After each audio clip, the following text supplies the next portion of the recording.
Welcome back to the Building Your Life podcast. My name is Doug Sandler, along with the ever popular, even wiser, John Browning. John, welcome back, my friend. How's it going? It's going great. Can you tell my 16-year-old daughter that last part about being wise? That was really Hey, look, if you could tell my 26 and my 29-year-old, my son is finally thinking that I'm actually almost a cool guy, but it took 26 years to get him there. So you got 10 more years of not being cool. Oh, okay. Bummer. So it was funny as you know, let's give a little I forget what it's called, behind the scenes kind of view for our listeners to understand this. So John sends over a bunch of topics to me, and John is obviously the expert in the financial world and all things when it comes to money. And I'm still trying to figure out what I'm an expert at. I guess talking might be one of my expertises.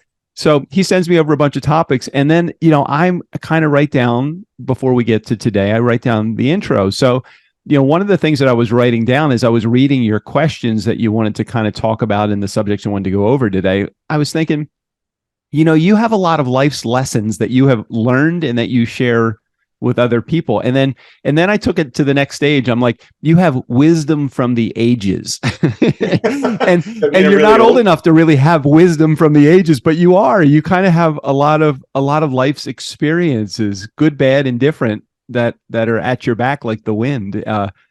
It's kind of like we're back like the Spice Girls reunion tour. But then I thought, no, that's probably not a good reference to make for John, because you weren't a Spice Girls fan, right? At any point in your life? Well, I couldn't admit it even if I was back then. Right? That's true. That's very true. Well, my daughter was the perfect age to watch the Spice Girls when she was growing up. So I, through proxy, had to watch the Spice Girls like 5 times a day for all of the 1990s, pretty much. And then I started thinking about, not that this is about the subject, but we'll get there in a second. Just stay tuned, everybody. We'll get there. It's like, well, what concerts did you go to when you were growing up? What years were you in, like, high school and college? Well, I graduated high school in '87. So, okay. And probably one of my favorite concerts, although they were considered retro even back then, was Beach Boys. And so that was a big fun concert, but also Invisible Touch, Genesis. Oh yeah, I was going to say, wait a minute, that's not the name of the group. That's the name of an album or the concert. That was Phil Collins and Genesis. Yeah. So Phil Collins and Genesis was a big fan favorite, and I was into, I grew up in West Virginia, so by definition, I was into all the country artists from back then. Absolutely, we like both kinds of music, country and Western. Exactly. Right. One of the things that those that are listening to John and having the conversations with me, I'm hoping I'm asking questions that you as a listener would be asking John if you were sitting right in front of him, because I kind of take the layman's approach. And one of the benefits of having this kind of relationship with John and being a producer of a show and somebody that's bringing some of the topics to the table and helping answer the questions from the layman's perspective is I get a chance to build a relationship with John. And off recording, he's just like he is on recording. And I think that's probably one of the things that you bring, that relatability to each one of the clients that you have to chat with when they're sitting in your office or you're talking to them on Zoom or on the phone. And that actually brings up a question. Do you do your meetings in any way, shape, or form? Will you do it in person, through Zoom, through telephone? What's the best way for you to feel comfortable with the people that you're talking to and meeting? Zoom, telephone to a smaller extent. I really want to see you. And I think there's no real way to just do a phone conversation where you really get to know somebody. So Zoom or in person are the two favorite ways that I like to do meetings. Zoom is great though because I have clients in Hawaii, I've got clients in Montana, I have Illinois and Maine and Ohio, all over the place. So Zoom makes that possible, really.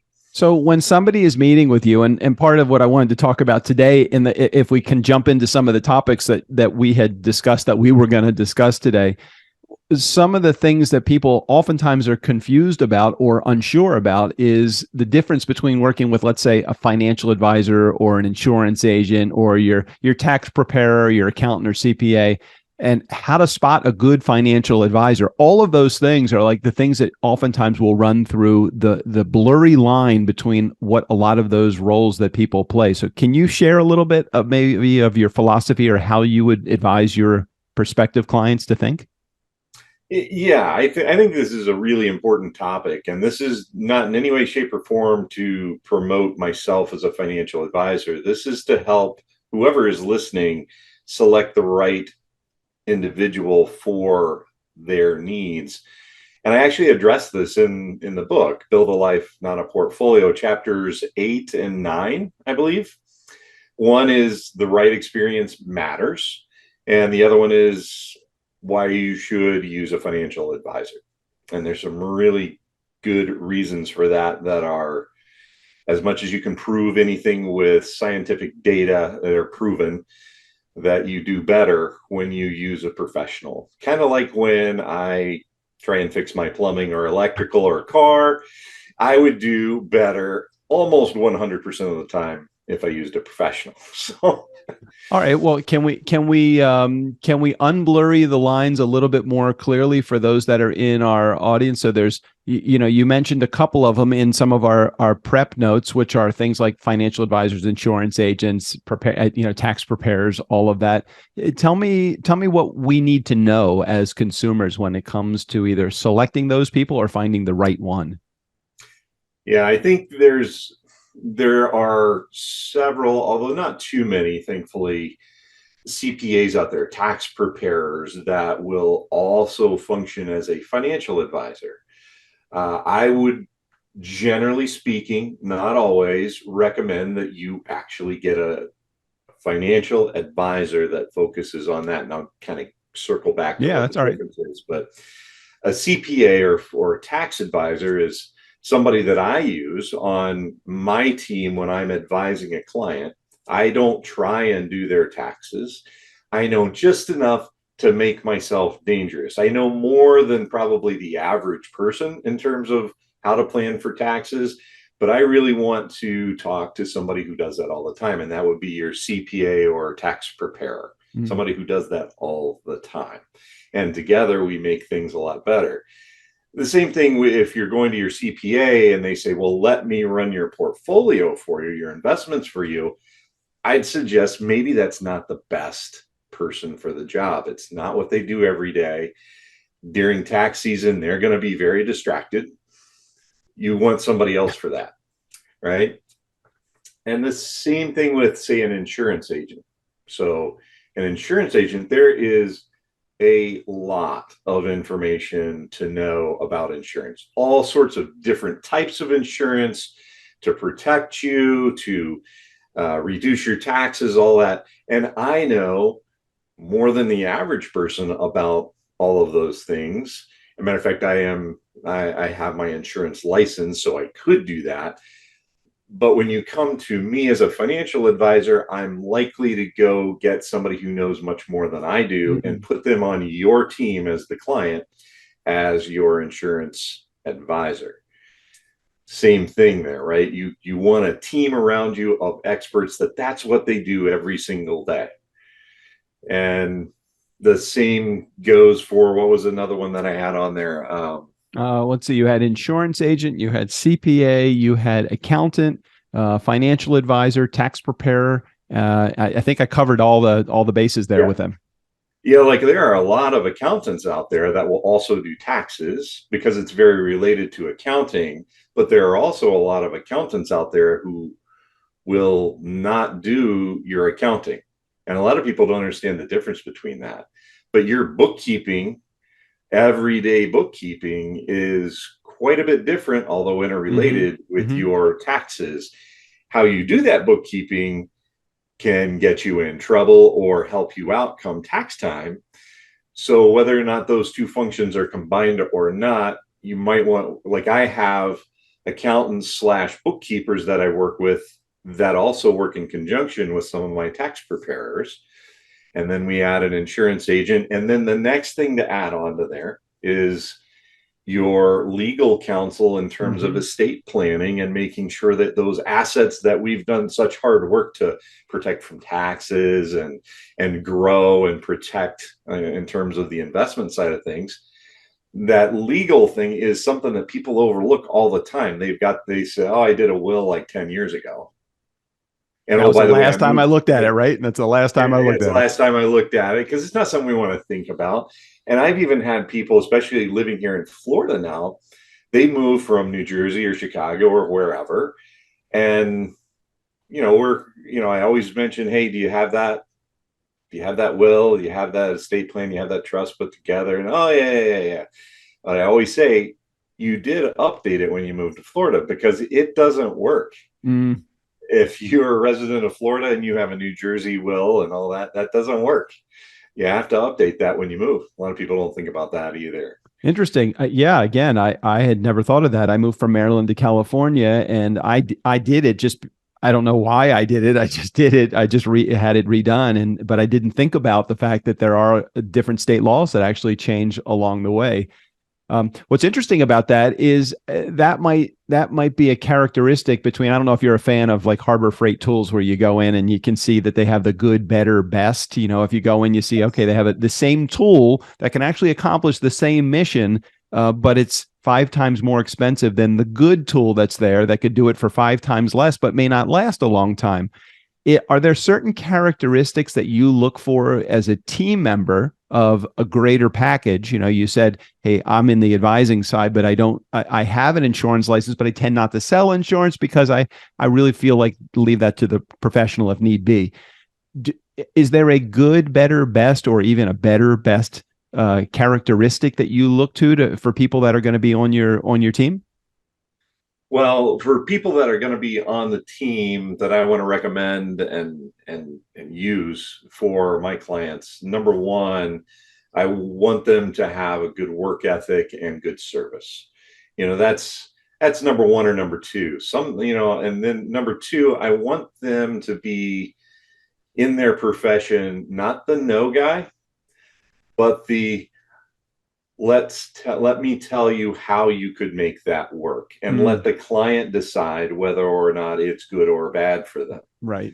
And so many of the legal folks or the tax folks will just say, no, you can't do that, when the answer is 90% of the time, well, here's how you could do that. And it might not be a desirable outcome or a desirable thing to do, but at least the client then knows what the options are, and they can make the decision on their own, because it's their money, it's their life. And I think that's a really important trait. Of course, the main thing being they have to be good at what they do. They Of have to course. have more than maybe 1 year experience of doing what they do.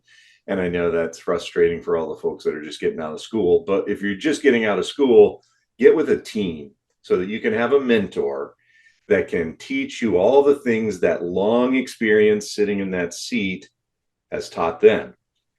Then it might be okay. I might be all right with having somebody with less experience, as long as I knew they had somebody on the other side as the backstop and kind of checking things out. During that initial get to know you meeting, where you're either doing it through Zoom or face to face, if it's a local client, or any way that you're getting together with someone, at what point do you start to bring in other people that are on, let's say, the advisory team, whether it's tax advice or insurance advice or financial advice? At what point during that journey with your client do you start to bring other people into the world? And I know that there's a lot of factors involved in that, but I'm curious, like, what your philosophy is. I tend to do that. I'll talk about it during the first meeting, because I want people to know that I'm not going to try and be your expert at everything. Mm-hmm. I'm going to be an expert at managing the money and at managing the team for you, but I'm not the tax expert or the insurance expert or any of those things. But I can advise you in terms of, hey, you've got a certain situation that really requires a really good bookkeeper and some tax advice. Um, I know enough to tell you that, hey, you might want to think about X, Y, and Z, but I could be wrong, because you really need to talk with a legal advisor on that. And I'll tell them that in the first meeting. We probably won't get into it until we have their accounts set up and get that, base stuff set up first, and then start building around that. So I do the foundation work. When you talk about building your life, Yeah. I'll do the foundation work first, and then we start to put up the walls. John, do you And consider yourself like as if I'm not a big sports fan, but if I was to look at a baseball team and you got the head coach, the guy that's in the dugout, kind of sharing with the first base coach and the third base coach, the different things that need to at least be considered, while they may not have the wisdom that the third base coach has when somebody is hitting a single. Should that guy on second make it all the way around to home, or should they stop at third base? Are you the person that refers out this and kind of oversees the process, or you refer and let them do their work and never the twain shall meet? I refer, and I like to be involved, because I want to know how everything is going to affect everything else. Because if you have your tax guy over here saying one thing, and then you've got your accountant and bookkeeper saying another, or your estate planner saying something else, you gotta know enough to get those players all working together. And I would say, and I'm a player too, right? Because I do manage the money, because that's what I did for 30 years. So that's the part that I'm good at. And so I do that as the player coach. I can recall so many of the challenges that I had with someone that was, let's say, on my accounting team, and they needed to talk to my financial advisor, or they needed to talk to me through me to my financial advisor. And so, it's like the game of telephone. My accountant gives me a piece of information that I think I'm saying exactly the way they gave it to me to my financial advisor. My financial advisor gives me the answer to what I thought was the question, and they give me an answer, and then I give what I thought the financial advisor said back to the accountant again, and the entire thing blows up in my face. And I'm not. I am challenged with that because I don't know the lingo, and your clients don't know the lingo. So I would assume, just based upon knowing you, that you're taking care of your clients and helping them through the entire process, even if it's not something you directly have your hand in terms of advising this specific action to be taken. I'm kind of the interpreter. Yes. Right. I got it. That's cool.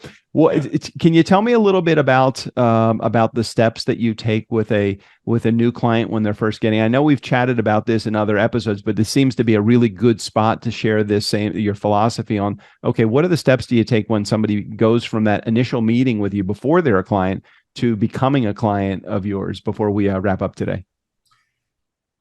Yeah, so the first meeting is really a get to know you meeting. If you want to know about my process, I'll tell you about the process during that meeting. But it's really, I want to know, do you have kids? Do you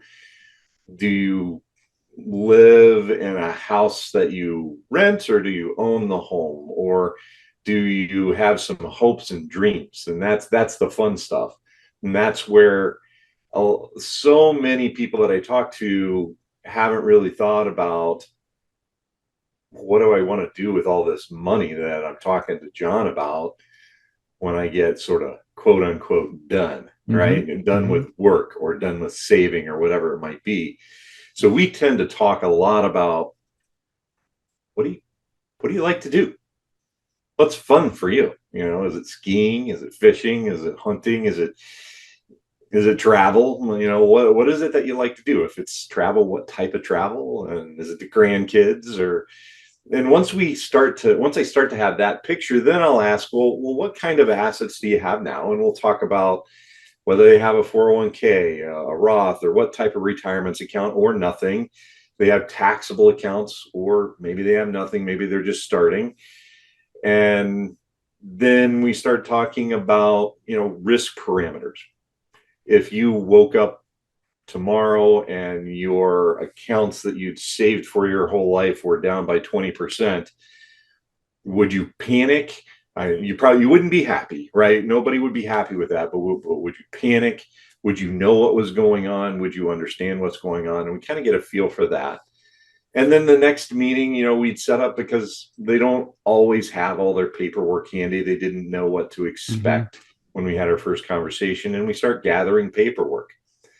And a lot of times what we'll find is that over a period of meetings, I didn't even know I had that account.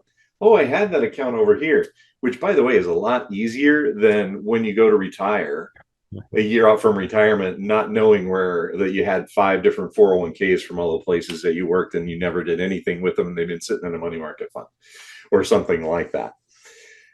So that's kind of the general progression. We put together what I call an asset map. We try and get that started right away. And it's an actual visual. It's like a schematic. So you can look at it, and there's boxes and there's lines for, where cash flow is coming from, where the assets are right now. And then from there, we start generating scenarios, and we start what we call target maps. So that's the roadmap that you're going to use to get to your destination and your best life, whatever that is. So you got to define what's your best life. So that's first meeting. Then you start gathering up the assets. Well, what do I have to work with? What are my building materials? And then we go and we start building out the roadmap for how you're going to get to that best life. That's a basic general thing. And that's excellent. It really does provide a really good roadmap for those that are thinking about joining John along with his team to help you get to the age of, or to the part of retirement that should be the smooth part of your life. You don't want to have to worry about the things that you could have been dealing with years before. And if you're in there right now and you're trying to figure out what the next step for you to take when it comes to making sure that you have a secure retirement plan and life plan, full of great finances, just reach out to John. The best way to do that, I know he's got a text number that you can go to. This is cool. This is one of those new ways. Now, if you go back and listen to our episode on cryptocurrency and blockchain, you'll hear all about technology, but John actually has working technology on his side now. How do they get in touch with you, John? If you text the word life to 321-421-5213, so that's easy to remember. You just text 321-421-5213, the word life. You're going to get all the links to all my information, my LinkedIn, my Facebook, all of the places where I put out free information that I hope that you can use. And you'll also have a little icon down at the lower right hand corner where you can schedule some time to meet with me, and you will meet with me. That's the other thing. A lot of places you go, you'll meet with somebody else who's blocking and tackling for the actual person who's going to talk to you. As long as I possibly can, I want to be the guy that you talk to, and that, I hope, provides some comfort. You're not talking to the guy who's been there a year. You're talking directly with me. I don't see that going away. I know you like dealing with each and every one of the clients that you have, and I know that they appreciate that. And hopefully, it will always be the John Browning that we get on the show that will be the one that will show up on meeting day. So thank you, John, for sharing all your wisdom and for sharing how our audience can get in touch with you as well. Thanks for being here. All right. Well, thank you. For those in our community, if you have ideas for the show, just go ahead and reach out to John, because I know John would love to hear the questions that you have and the information that you want to get a little bit more of in order to make some good decisions when it comes to your finance and your advice that you're getting when it comes to getting closer to retirement. Thanks again for sharing with us. Join us again next week for another episode. I promise we won't talk about the Spice Girls next episode, but we might talk about AC/DC. We don't know that quite yet. See you soon.